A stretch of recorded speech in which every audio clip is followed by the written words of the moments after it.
ఓం శ్రీ గురుభ్యో నమః. ఓం శ్రీ మాత్రే నమః. మేలో ద్వాదశ రాశుల వాళ్ళకి ఏ విధంగా ఉండబోతుంది? మే నెలలో ప్రత్యేకంగా కొన్ని గ్రహాల యొక్క మార్పులు అనేవి ఉన్నాయి. రాహు కుంభరాశిలోను, కేతు సింహరాశిలోను, గురు మిథున రాశిలోను సంచారం చేయటం జరుగుతుంది. శని కుజుడు మీనంలోను, ప్రథమార్థంలో, ద్వితీయార్థంలో కుజుడు మేషరాశిలోను, రవి మేషరాశిలోను, ప్రథమార్థం ద్వితీయార్థం వృషభ రాశిలో సంచారం చేయటం, శుక్రుడు వృషభ రాశిలోను మిథున రాశిలోను సంచారం చేయటం, అలానే రవి బుధులు మేషంలోను వృషభంలోను సంచారం చేయటం కూడా జరుగుతుంటుంది. అంటే గ్రహాల యొక్క మార్పులు అతి వేగంగా వెళుతూ ఉన్నాయి. ఉండటం వల్ల మే నెలలో ద్వాదశ రాశుల వాళ్ళకి ఏ విధంగా ఉండబోతుంది? ఇవన్నీ కూడా గోచారరీత్యా చెప్పబడే ఫలితాలు అని అంటారు. జన్మజాతకాన్ని అనుసరించే ఫలితాలు కావు. జన్మజాతకం అనేది చాలా ఇంపార్టెంట్, గోచారం కూడా ఇంపార్టెంట్. గోచారం అనేది 20% ఫలితాలు. అంటే ఉద్యోగము, వ్యాపారము, ఆరోగ్యము, వివాహము, సంతానము, వ్యవహారాలు, లావాదేవీలు, కోర్టు సమస్యలు, పోలీస్ స్టేషన్లు, ఇలాంటి విషయాలన్నింటినీ కూడా మన గోచార రీత్యా తెలుసుకోవచ్చు.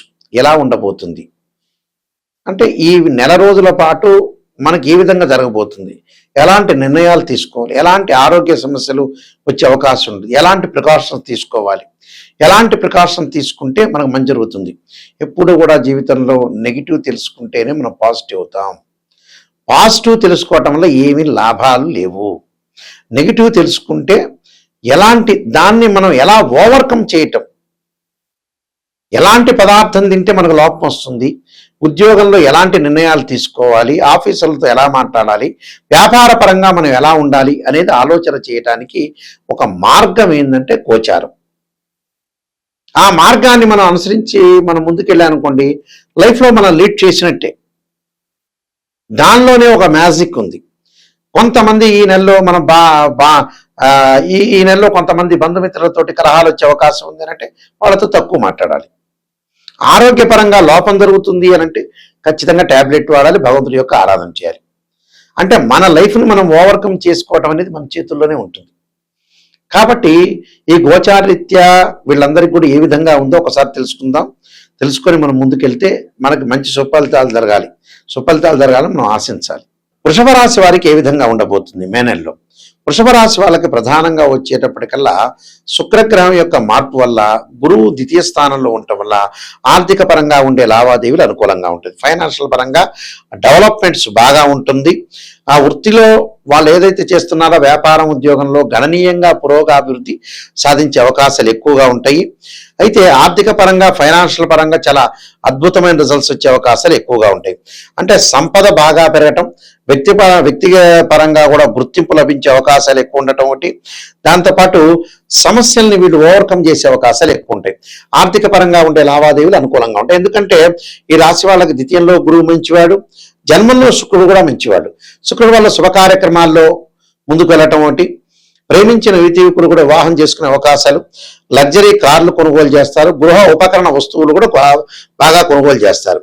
అయితే 12వ స్థానం రవి యొక్క సంచారం వల్ల వాళ్ళకి ఉద్యోగ పరంగా ఇబ్బందులు రాకుండా చూసుకోండి. అంటే ఉద్యోగులతో అన్ని విషయాలు, అన్ని రహస్యాలు చెప్పవద్దండి. రహస్యాలు చెప్పడం వల్ల కూడా కొన్ని ప్రాబ్లమ్స్ వచ్చే అవకాశాలు ఎక్కువ ఉంటాయి. అలాంటివి ఏదైతే ఉంటుందో లైఫ్ను ఎలా ఎన్హాన్స్ చేసుకోవాలి, లైఫ్ని ఎలా డెవలప్మెంట్ చేసుకోవాలనే విషయంలో కూడా కొంత శ్రద్ధ పెట్టడం చాలా ఇంపార్టెంట్. అయితే వీళ్ళకి ఏమిటంటే ఈ రాశి వాళ్ళకి 11వ స్థానంలో కుజుడు, శని, బుధుడు 3 గ్రహాలు చాలా అద్భుతంగా ఉన్నాయి. ఉండటం వల్ల పిత్రార్జితం బాగా కలిసి రావటం, రియల్ ఎస్టేట్ చేసే వాళ్ళకి ఆదాయం బాగా పెరగటం, మెడికల్ కంపెనీ వాళ్ళకి కానీ, డాక్టర్స్ కానీ, అలాంటి డయాగ్నోసిస్ వాళ్ళకి కానీ అధిక లాభాలు కలిగే అవకాశాలు ఉంటాయి. మేస్త్రీ పనిచేసే వాళ్ళు కానీ, రక్షణ శాఖ కానీ, పోలీస్ డిపార్ట్మెంట్ వాళ్ళకంతా కూడా అనుకూలంగా ఉంటుంది. పిత్రార్జితం బాగా కలిసి రావటం, అన్నదమ్ముల మధ్యలో సఖ్యత బాగా పెరిగే అవకాశాలు ఎక్కువ ఉంటాయి. అలానే 11వ స్థానం శని వల్ల ఆరోగ్యం మెరుగుపడుతుంది. దీర్ఘకాలిక వ్యాధులు ఉన్న వ్యక్తులకు కూడా ఆరోగ్యం మెరుగుపడే అవకాశాలు ఖచ్చితంగా ఉంటాయి. బుధుడి వల్ల వ్యాపార పరంగా లాభాలు, నూతన వ్యాపారాన్ని విస్తరణ చేసే అవకాశాలు బాగా ఎక్కువ ఉంటాయి. కాబట్టి అన్నీ కూడా అనుకూలంగా ఉండే అవకాశాలు ఉంటాయి. అయితే ఇక్కడ 5వ స్థానంలో కేతు యొక్క సంచారం అంటే చతుర్థ స్థానంలో కేతు యొక్క సంచారం. చతుర్థ స్థానంలో కేతు యొక్క సంచారం వల్ల తల్లి యొక్క ఆరోగ్య విషయంలో కొంత శ్రద్ధ పెట్టడం చాలా ఇంపార్టెంట్. అంటే లావాదేవీలు జరిపించడంలో కానీ ఆమె ఆరోగ్యం పట్ల కొంత శ్రద్ధ పెట్టడం ఒకటి. అలానే విద్యార్థులకు అనుకూలమైన కాలం. ద్వితీయంలో గురువు సంచారం వల్ల వాళ్ళకి గుర్తింపు లభించే అవకాశం ఉంటుంది. పోటీ పరీక్షలు నెగ్గుకొని ముందుకు వచ్చే అవకాశాలు ఖచ్చితంగా ఉంటాయి.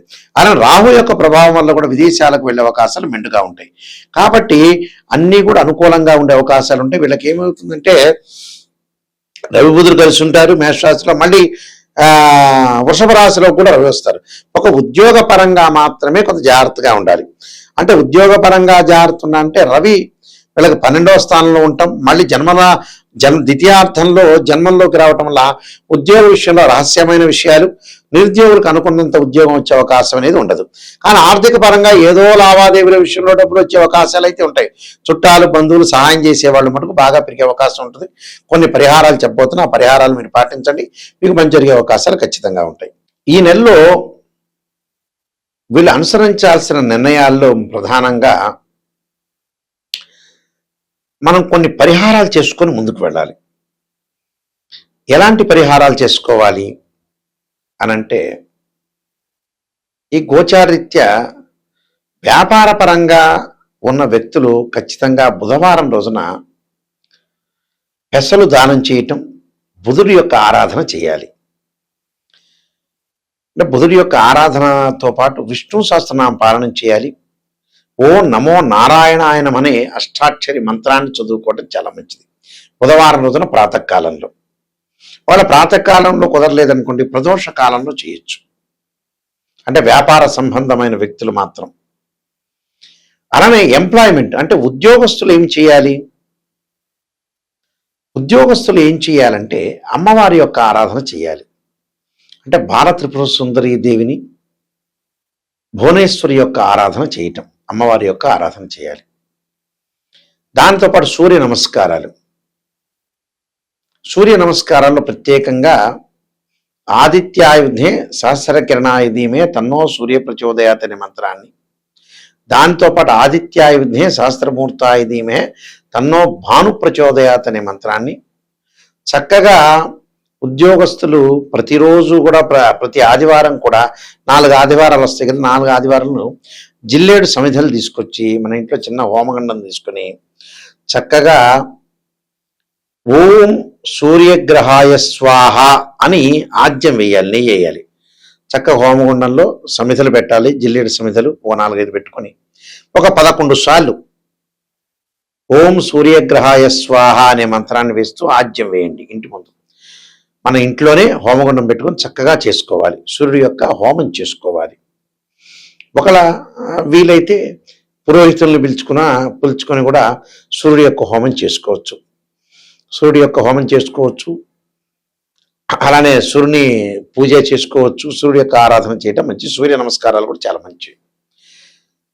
అలానే అంగారకుడు అంటే ప్రమాదాలు జరుగుతున్నా, కోర్టు సమస్యలు, అన్నదమ్ముల మధ్యలో గొడవలు జరుగుతున్న వ్యక్తులు కుజుడిని ఆరాధన చేయాలి. మంగళవారం రోజున రాహుకాలంలో దీపం పెట్టడం, అలానే రోజు వాటర్ తోటి సర్పాలకు అభిషేకం చేయటం, 2 జంట సర్పాలను దానం చేయటం చాలా మంచిది. అలానే తత్పురుషావిధే మహాసేనాయుధీమే తన్నో షణ్ముఖ ప్రచోదయాత్ అనే మంత్రాన్ని చదవాలి. అలానే శని, ఎల్లాటి శని యొక్క ప్రభావం ఉన్న వ్యక్తులు ఎవరైతే ఉంటారో నల్లని ద్రాక్షారసంతో శనికి అభిషేకం చేయాలి. పురోహితులతో చేపించవచ్చు, లేకపోతే శక్తి లేని వాళ్ళు ఆ మంత్రం చదువుతూ నీలాంజన సమాభాసం రవిపుత్ర యమాగ్రజం ఛాయామార్తాండ సంభూతం తమ నమామి శనైశ్వరం అనే మంత్రం చదువుతూ అభిషేకం చేయండి. విదేశాలకు వెళ్ళటం ఆలస్యం జరుగుతుంటే రాహు యొక్క ఆరాధన చేయండి. మినుము దానం చేయండి.